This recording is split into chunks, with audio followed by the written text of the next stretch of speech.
Hi, hey, hello everyone.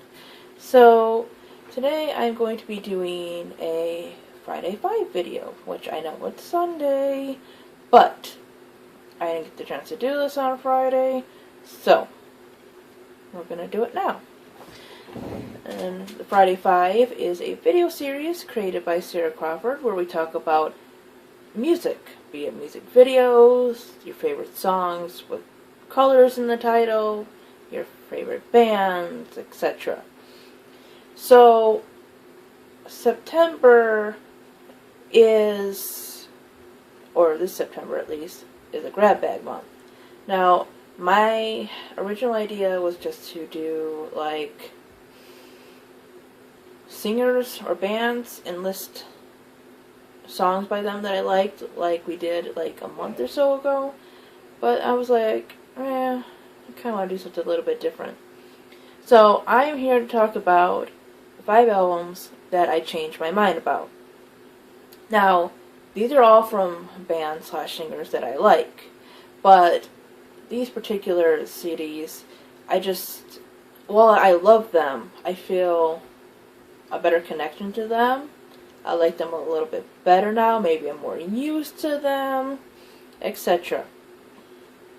So, like last year, I think, or a few months ago, I did my favorites, and I will link that video down. But for now, let's get into ones that I've changed my mind about.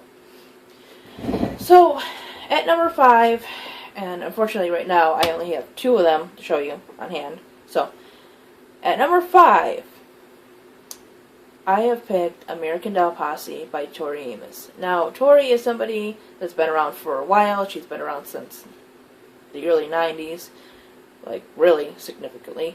And I started listening to her around the time I was 16, 17. And the first CD that I got from her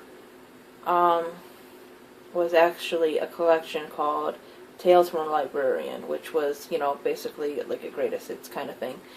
Or a collection, as I said. And I liked that one. It was good. I actually liked the sounds of the original recordings better. I don't know. The Librarian just kind of dulled it out a little bit, but I appreciate the songs that they picked, or that she picked for that collection. But American Doll Posse was the actual first, full-length, album that I, had from her. And it was a current one. I got it in 2007, so it was her current work.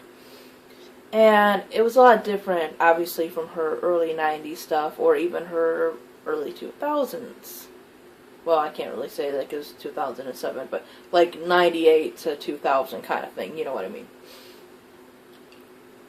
I had read before that she kind of wanted to take like a rock approach and everything, and you can see she was trying it in this one, but it was kind of this mix of like rock and theater-ish kind of stuff. I don't know how to explain it, but yeah, it felt like something that might have been maybe in a play. And maybe very, like, pop rockish and everything. And while I enjoyed the lyrics and everything, I just really wasn't connecting too much to the music. Because, like, I guess it wasn't the Tori I was used to and everything. But now, like, I'm listening to it more and I'm liking it more. I like the fact that she's an artist that tries different things. I loved the concept of it. And now I really see, so the concept was, her playing these different characters. And I can see, the different sounds going with different characters. And I love that. And while it's still not, my absolute favorite from her, I love it a lot more. And a song that I would definitely recommend off that would be Girl Disappearing. I love that even when I first heard it. I loved Girl Disappearing, Rooster, Spurbridge, Smokey Joe is pretty good, I think that's what it's called, and Digital Ghost. So those are really good songs. Another one would be Lungs by Florence and the Machine. So,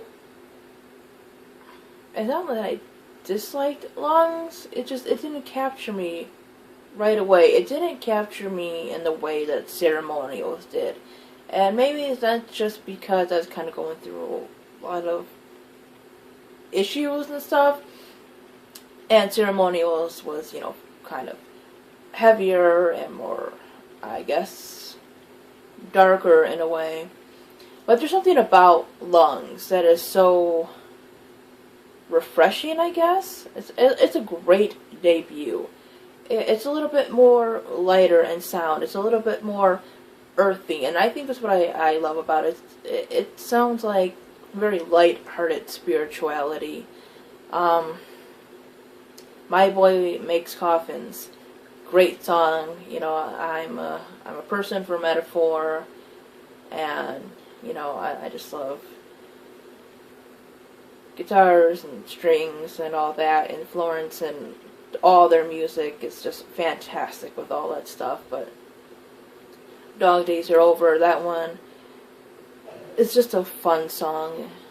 And I mean, there's like an extended version and everything, which I kind of prefer, because like the original one I don't think had Heavy in Your Arms, which that was basically the first Florence song I ever heard, and I love that song. So I'm counting that as one on Lungs.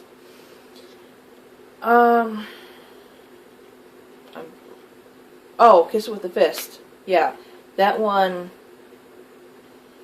has...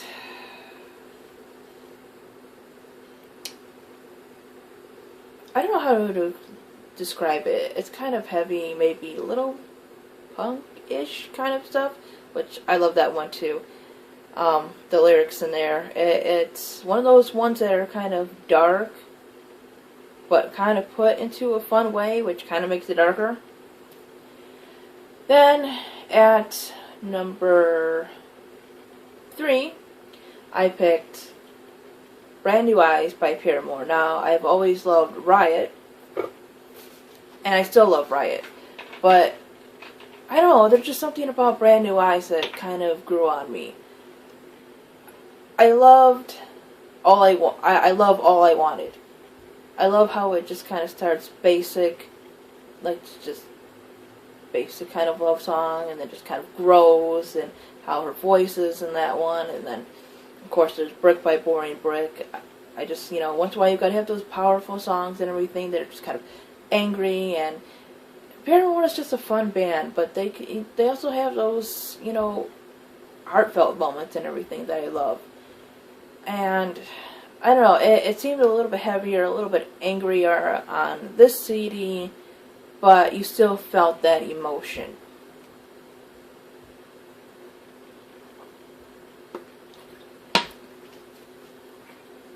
And then of course there's The Only Exception, which I normally dislike songs where like the chorus repeats itself, but that song is just, I don't know, it's beautiful, it's simplistic and beautiful, and just a lovely song. Then going to the final 2. My absolute favorite music artist ever. Life Rent. So I have loved Dido since I was 12, 13 maybe when she came out. I don't know, maybe 11. But, I always felt this one, for whoever knew or liked Dido, White Flag was always kind of overplayed, maybe? It's like she had this whole CD before that. She worked with Eminem and a couple other people. But it's like White Flag was always, like, kind of overplayed when it came to her. And while I like the song and everything, it's kind of basically mainstream. And this one was the first, like, change in her music. Like, her first music was kind of electronic, that kind of music you drove around the city at night and seen the lights and everything on a cool summer night, and you took a walk and you were just listening to stuff like Here With Me and Hunter, and those are like just really good summer nighttime songs. And this stuff was a little bit more contemporary. And again, kind of like American Doll Posse, I guess it was just something that I wasn't totally used to. And I don't know, I think by the time Safe Trip Home came out, I was kind of used to it. And I do prefer Safe Trip Home because it's just the lyrics in that song, or in that CD, or, you know, it's just pure poetry. But this one right here is poetic in like a different way. This one is, I guess, spoken word or relationship kind of, you know, poetic. The songs are like really nice to listen to when you're just cleaning or just thinking, writing. Especially, I think, if you're going to write something like contemporary or romantic, you know, about a relationship, this is probably your go-to one right here. But, I mean, Life for Rent, which is the title track. Fantastic lyrics. Great message. I mean, it slightly talks about a relationship kind of thing in, like, for a sentence. But basically, what I get out of the song is that you have to take charge of your life. You know, you can't, you know, if you're too afraid to buy, as she says, then you deserve nothing more than you get. Or she actually is talking about herself, but you get what I mean. Like, you know, you gotta kind of make your dreams come true, and if you're not willing to do it, it's not really anybody else's fault but your own, and you can't let fear stand in your way. See the Sun is like a beautiful closer about friendship and mourning and loss. I do like White Flag. It's a great opener. Don't Leave Home, which, again, I love metaphor and everything. And this is an actual song about addiction, which was very interesting because it's kind of almost told in a perspective that you would think it's about a relationship or a controlling relationship. But honestly, what really is, as I was saying, what really is substance abuse. And then finally, the last one, Honeymoon, by Lana Del Rey. This one I disliked for the wrong reasons. Like, I liked it, I like Lana's work, but there was just something that made me so angry about this one.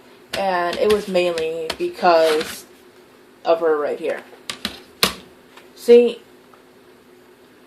this CD right here makes somebody like her sound like a rock star. This one is just so soft. It's like a lullaby. There's hardly a song that picks up at all in heaviness or rhythm or whatever. And a lot of past people like Dido and Norah Jones and, I don't know, Sarah McLachlan, Enya, whatever, they always get this crap about being dull, being boring and everything. And then there's people like Lana who are, you know, becoming more popular. And I don't know, I thought maybe because, you know, Lana is a very pretty woman, at least in my opinion. I mean, I find her attractive, I like her aesthetic and everything, and, you know, she's very feminine and stuff like that. And to be honest, it's really not fair to say, because it's really not, for the most part, the artist's fault and how fans treat one artist from another. And the thing is, I just put this on when I first heard it, and I'm like, this is so soft and everything, which I like soft music, obviously. I also like some metal and rock and everything else, but, I like a lot of, contemporary and new age and, spiritual kind of music, stuff like that. And I thought, if this was other artists, they'd probably get crap for being dull, and some of their music is more pop than this. But after a while, I started replaying it because I wanted to, really appreciate the songs for what they were. And while this can be hard to listen to as a whole, because it is very soft, if you take the individual songs, they're just, I don't know, they're easy to listen to. They're smooth. They're, poetic and dreamlike. And I just love that, Honeymoon, the opener, is just very lie on the couch, daydream kind of thing. The Blackest Day is kind of, I don't know, again, with the metaphor kind of thing, and it's just a great, broken-hearted breakup song kind of thing. Art Deco is a fun one. They all have, this soft tone to them, but some of them have, a slight rhythm and everything. Terrence Loves You is, I just love that song. You can hear the heartbreak in that one. High by the Beach. Again, it's just dreamlike, but this one also has, a slight tone of anger to it. Music to Watch Boys To, another great one. It's just, give this one a chance. This one may start becoming one of my favorites from her. It's between this one and Ultraviolence. So if you listen to Lana, tell me which one you like better. I know she has more than these, but I really like Ultraviolence and this one. So anyways, that is my Very Late Friday 5. These are some stuff, music that I kind of have a different perspective on now. So tell me what you think. Tell me what your favorites are. Tell me what you, what maybe you've changed your mind on. Anyways, thanks for watching, and I will see you guys next time. Bye-bye.